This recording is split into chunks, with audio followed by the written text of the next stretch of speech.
Hey everybody, I'm John Granado. That's Lance Zerline. You can hear us mornings on ESPN 97.5 and 92.5. Hit subscribe if you haven't yet so you get all of our content here at SportsMap HOU. At the time of this taping, the Astros trail the division by 3 games. They're going to win the division by 6 games. I'm already on record as saying that. But my only problem with this is I don't feel like Dusty is managing with urgency. And I know it's a long season. There's a lot of time left, 2 months.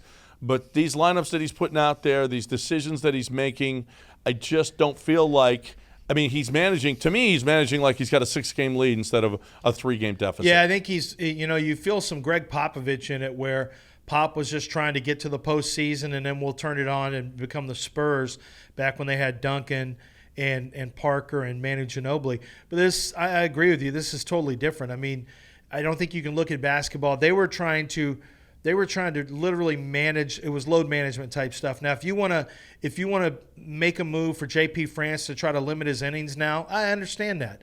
Jose Altuve and Jordan or whatever, okay, I get that.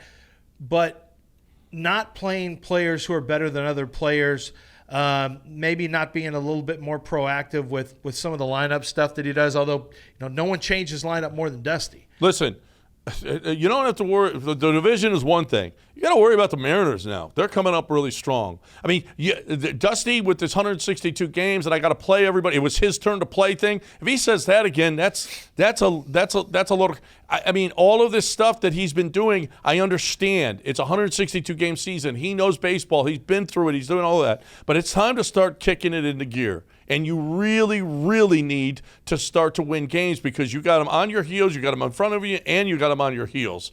And so when I'm watching a game, I want to make sure that I'm loaded up with Coors Lights, okay? Because Dusty, sometimes it's mind-blowing. Not only Dusty, though, the umpires. So I got to keep it chill. You know what? I got to keep it chill. And the way I keep it chill is cold, clean, crisp, refreshing Coors Light. It is the world's most refreshing beer. And I keep myself chill. I keep Texas chill in this heat. I keep everywhere around me chill with Coors Light. You need to do it too, brother. Do you think Jonathan Singleton takes time away from Abreu or maybe Yiner? Oh, I'm not sure he takes a whole lot of time away. I think he'll get a start at some point, possibly at first base. Mostly, he's just going to be the left-hand bat or DH. Or DH. But he's going to be. Yeah, I know what you're saying here. It could potentially take an at-bat away, but I think he's just going to be mostly a left-hand bat off the bench. Listen, when Yiner's catching, and because they've been going with some Dubon or they've been going with some.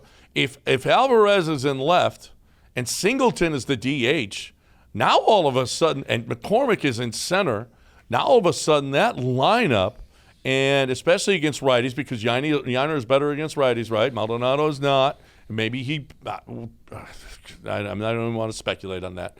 But that lineup with Singleton, where do you hit him in the order? And if he's hitting anything like he was at Sugar Land, holy crap. Yeah, but I mean, we really should not expect that. He was let go by Milwaukee. His first time up in the bigs was with Milwaukee. He had been in Mexico in a independent league. I mean, it's really it's unbelievable.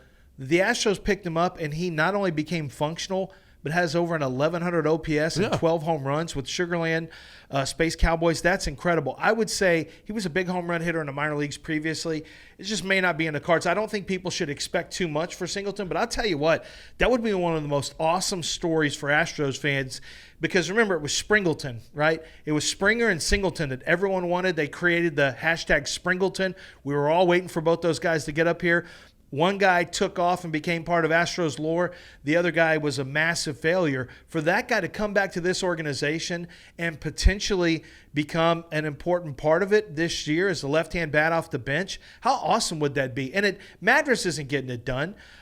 This could be the guy. I think it'd be great.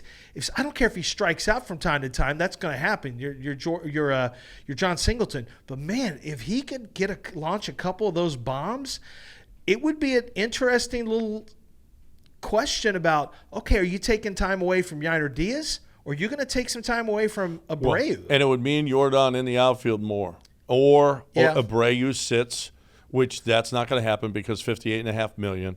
So the easy one is sit Gets Yiner. paid whether he sits or not. It's sit Yiner, but then you've got Dubon has to play center field when Justin's on the mound because you have Somebody's going to have to talk to Justin about that and make sure he knows. You know about Kaz McCormick this year, right? Yeah, you've heard about him. Like maybe you didn't hear he don't shine shoes no more. Yeah, and by the way, Justin, that lineup he put out there with Kessinger at first, how'd that work out for you with two hits? How'd you like your 2 hits? How'd you like that 2 hits, Justin, with your loss against the Yankees, which you never do, except when Dusty makes out the lineup?